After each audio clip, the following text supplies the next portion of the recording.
Remplacement de plaquettes sur Clio 1. Donc le montage du cas. Donc il y a juste à desserrer la vis de 13 sur le porte-étrier et à tenir le contre-écrou derrière. Voilà, en haut. Et pareil en bas.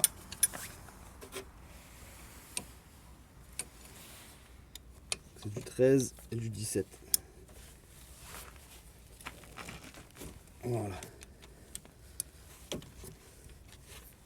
Voilà, une fois que vous avez desserré, vous enlevez les vis. Hop. Il n'y a plus qu'à sortir l'étrier.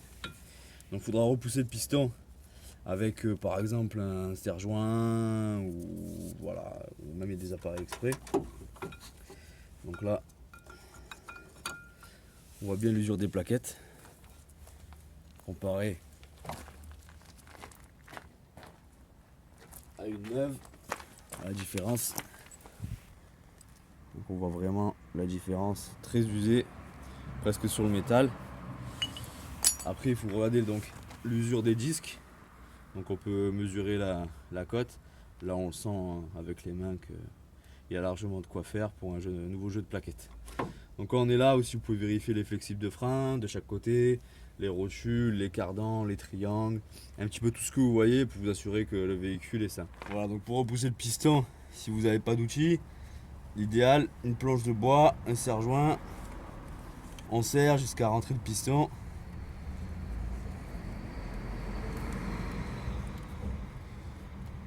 Voilà. Hop. Aussi à faire une brosse métallique. On brosse bien l'étrier, les émails de fer. Pareil pour le porte-étrier qui est ici, bien brossé. Pour que ça coulisse bien les plaquettes, surtout les points d'appui. Bon, après pour nettoyer ou une soufflette ou une nettoyer en frein pour virer toutes les saletés qu'il peut y avoir.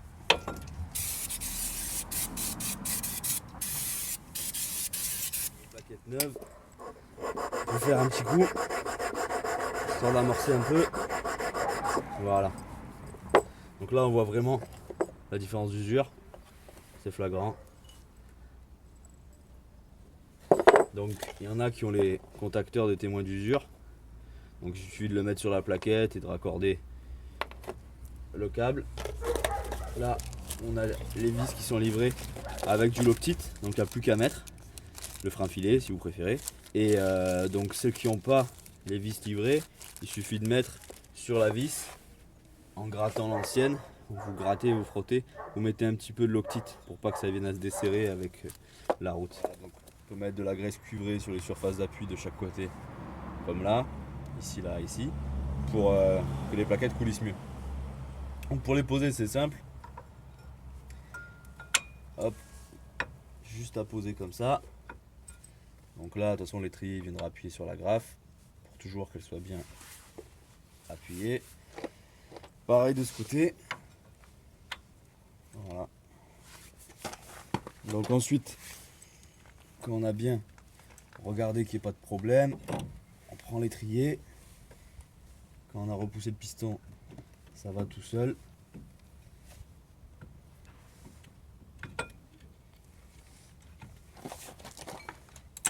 Voilà. Donc là, où vous avez les vis qui sont livrées, ou alors il vous faut récupérer les anciennes et mettre du frein filet. Là on voit que les vis sont déjà prêtes.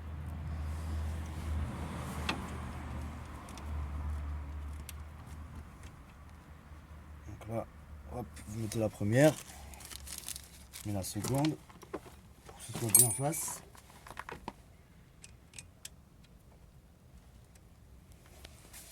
Ensuite, il n'y a plus qu'à serrer. Donc pareil comme tout à l'heure, un 13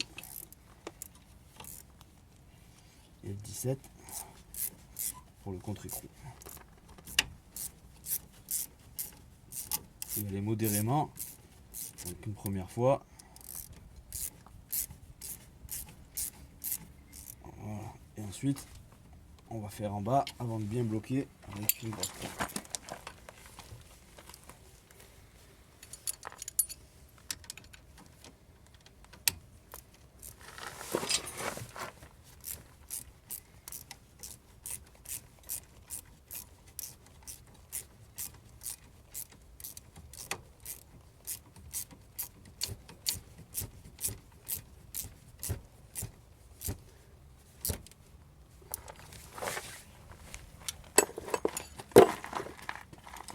La 13.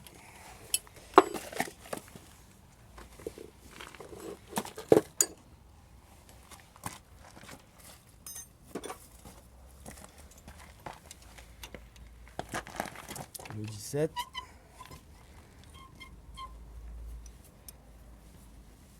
Hop, bien bloqué. Voilà. Pareil en bas.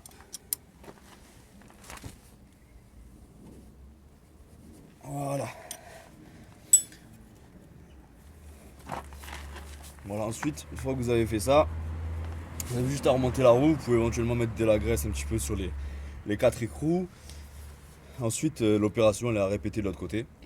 Donc voilà, assurez-vous bien que vous avez bien vissé les vis, que les plaquettes sont bien mises.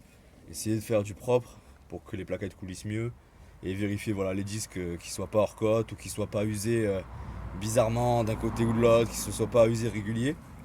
À ce moment-là, il faudra changer les disques. Voilà.